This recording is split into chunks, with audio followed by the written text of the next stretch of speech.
I agree with what they said. I think it's a better Spirit Breaker game, but there are also a couple of things. Man, we've been talking about the Spirit Breaker a lot. I mean, it really is just the cool talking hero, point of this, right? But might have to hold your wait a horses bit. here, Synderman. Save has to disrupt himself. Blood Right's going to be a little bit too early there. Well, they are in the same team, That's so true. it wouldn't have hurt him. All right. Well, don't worry. I haven't looked at the lineups yet, Synderen, so tell me about them. Right. So, exactly. So, again, they picked heroes that are difficult to charge. Shadow Demon, Phoenix, and Void, Where's OD? I think they forgot about that hero. I think Ice Rock forgot about OD for a while. And then he His remembered shard it. is ridiculous. And then he remembered it, and then he remembered, oh, I hate OD, so here's a useless change. And then he forgot about it again. Yeah. So it's great. But he remembered again with the shard now. Yeah. It's quite seeing a lot of play so far. People just haven't caught on yet. These pro players, so-called pro players, honestly, Faith Beyond, that's a fair getting point. pressured into the dive. Gets the burrow strike off, trying to turn this around a little bit. Kingslayer is very healthy, but not after that Illuminate comes through. Either way, First Blood goes the way of Virtus Pro. Kingslayer does eventually die, though. Yep. So you have a lot more damage faster, especially later on in your skill build. People will start getting a point in Solar Bind for the amp. They start buying different items because it ramps up faster.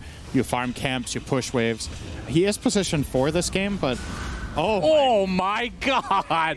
Does that answer your question? Yeah, that's what happened. That's how they buffed it. That is, he can kill people now. This lane is honestly just filthy. Like, it is so strong. And one of Sand King's weaknesses in lane is mana. And guess what? You got that too. Yeah. So very true. Oh, that was a dirty kill. Jeez. Yeah, I mean, it's 18 and 6 CS, though, versus 15 and 8 for the Gyro. So similar CS from each respective carry. So that's at least one benefit, I guess, or silver lining, I should say, is Faith Beyond now getting chased up here. This might be a kill. Indeed it is with that last right click from Nightfall. So despite losing this lane, they're coming back, it seems. I think. Yeah, he's trying to run away right now. Nice Does dodge step. one more Shadow Poison and another. So he'll take the full 4 stacks here. Sand King ends up dying in the bot lane. Now Save is probably dead. Yeah, Save. He has done a lot of damage to Ame, so he has to be a bit careful here. Bloodright not going to be able to be there, but why now? Just trying to get this kill onto Save. Looks like they'll find it one way or another, but it's going to be a trade of sorts. Although there is a charge coming in from the mid Spirit Breaker. Don't know if we've mentioned that we have a mid Spirit Breaker on our hands, Synderen. You're right. Radiant are scanning. That's from base, so it'll be quite slow. Takes a long time to connect here.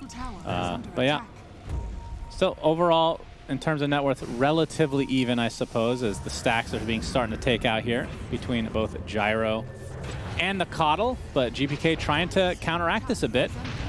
Hasn't found the big ones quite yet. Looks like the Gyro's... Oh, he doesn't have to simulate ready. Zhao 8 gets the charge. Another strike. Not quite there. GPK, Solar Bind is keeping him very slow. Into Roche Pit you go, and he's going to have to get denied. Nicely done from GPK. Really nice. Oh, we have 4 charges again on Gyrocopter here. All downing the corpse. All right. Looks like he's mega dead, as we're going to have another Faith Beyond death in the bot lane, which is something we did miss earlier, but... So really valuing that ability to just shove out an entire wave in one go, and it is very good. Good attempt there from Faith Beyond. He's going to get off the epicenter, though, onto GPK, who's going to use nice on the other side. Man. Why? Just going to be taken out very shortly by these illusions in all likelihood. He's trying to run away. Looks like he will finally fall. So it's a 1-for-1 support for support. There's the disruption, and now VP completely surrounding Zhao 8, but there's the burrow strike from Faith Beyond. And the rupture into a Chronosphere, not the greatest combo in the world, but Nightfall's going to, at the very least, try to get Faith Beyond, and he does so. And away Zhao 8 goes. I'm not sure who was ruptured there, but... I think they ruptured the Sand King. It just came up now, looks like. Xingqiu going for... All right, Smoke while Zhao 8's already charging here. Gets off that Bulldoze. Save is going to get charged into the Nether Strike and brought down quite easily. Now DM is in a lot of trouble. Last words there. Solar Bind gets silenced. Yeah, he is mega dead. There are some reinforcements on the other side now. They're actually going to just let him die here. No big surprise there. As we do see Echo Saber again. Thank you. You're welcome. Appreciate that. Yeah. Played with your lifesteal the other day. Don't play core with me ever again. Yep. Yep. No comment on that. Zhao 8 looks like he's going to get... Okay, that's the global silence coming out, but the Yule's canceling the TP, so Zhao 8 just left to fend for himself here. Aether Remnant and Just too much. Yeah. That's a lot of gold. 370 for that. He had a 3 kill streak. He's just... Yep. He's been totally uncontested because Xiao8 is just an attention sponge in this game.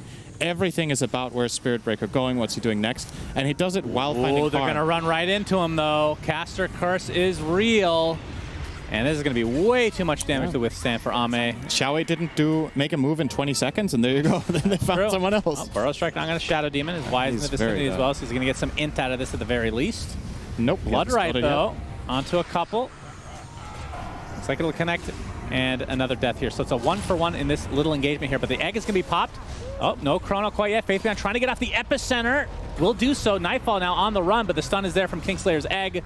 And down goes Faith Beyond. 3-for-1 as they continue to try to take out the Void. Xiao8. I'm surprised they didn't try for the ult there. And well, Kingslayer now left to fend for himself as Jin Q will just get the casual right click into death. Nice ult to secure the tower here from GVK, and then he turns into Little Piggy. Piggy. I want to mention Xinq's build. He almost has an item we haven't seen on Coddle this tournament, I think. He's going for the Aghanim Scepter, so we'll get the Ignis Fatuous. Ignis Fatus back at it again. Xiao8's going to get successful charge. Not going to end up going for the Nether Strike, though, as Nightfall.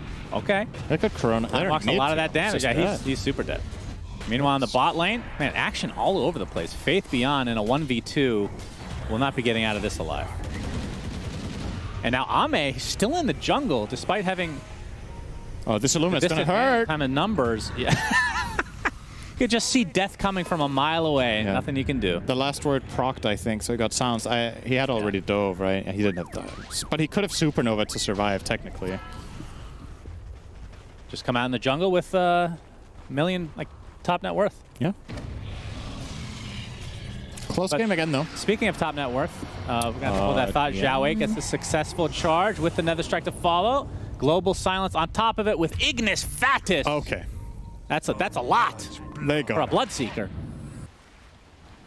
So save really needs to... It's honestly pretty challenging to play Shadow Demon in this game. You need to protect the right heroes at the right time. You never know when Spirit Breaker is going to strike. You're going to go in for Gyro. Jungle, yep. Chronosphere onto 2. Ignis Fatus on the side. Can they get this kill before he gets this lifesteal? It's only a Morbid Mask. He's stuck in place thanks to the Rupture. That's a lot of lifesteal thanks to the Aghanim Scepter. But they should be able to blow him up. But it's going to be a 1-for-1 for the position ones. But VP are falling big time. 3-for-1 now is a 5K net worth lead for PSGLGD. This is going to be a full team wipe. That did not go as planned for VP. The counterplay of LGD is just so strong. Yeah, you get this chrono, but the immediate Ignis just keeps pulling Void away in the chrono. The Blinding Light especially just ruins him. He needs very little help to even kill cores at this point with how strong he is.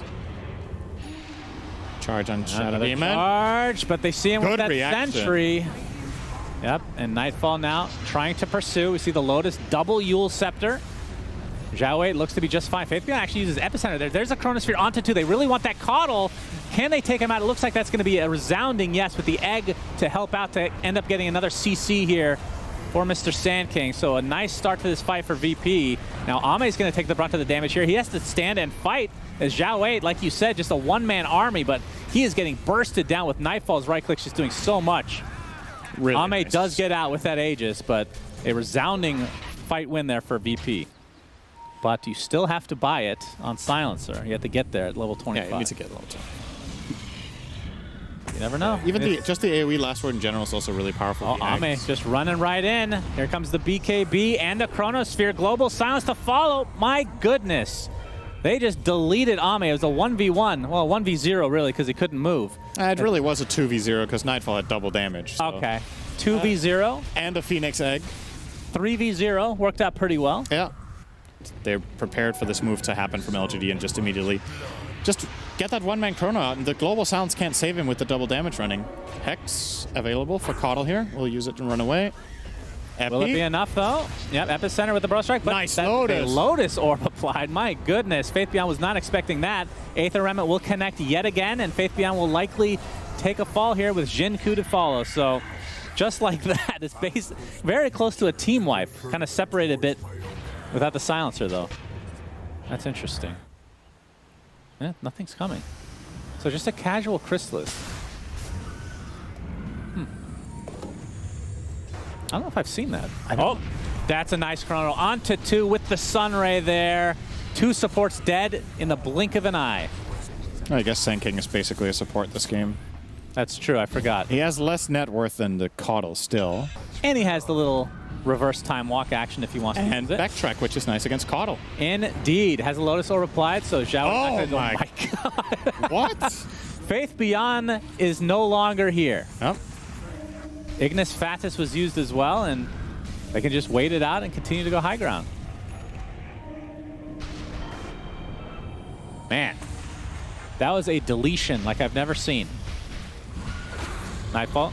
It's going to get Hex. Here comes the egg, though. The buyback onto the Sand King now is, oh, the Chronosphere on top of the egg. Gyrocopter taking a beating. Do they have enough damage to actually take him out before? Yes. No BKB for you. 84 seconds on the deck. No buyback for Ame at all. We do get the Shadow Demon and the Aegis to boot, but Nightfall is just going to continue on its rampage here. Ignis Fatus is somehow up again. What is the cooldown of this freaking spell? Nightfall doesn't care. We'll reverse time walk back and start hitting some buildings. Well, the cooldown is 60, but you can refresh it with... Oh my god. Okay. Double kill Nightfall. He is online, I do believe. Level 26. Looking pretty good, it seems. Top tower has fallen. I mean, they were in a good position in this game. They just got outplayed. Like, VP have just taken a couple of incredibly good team fights. Right. Shall H. All right. Global Silence is there. Gets off the Nether Strike, but it's not enough to kill Kingslayer, who gets off the Lotus Orb now as Nightfall. Just continuing on. He's just going to beat down Zhao 8 quite easily. Now a Rupture onto Ame.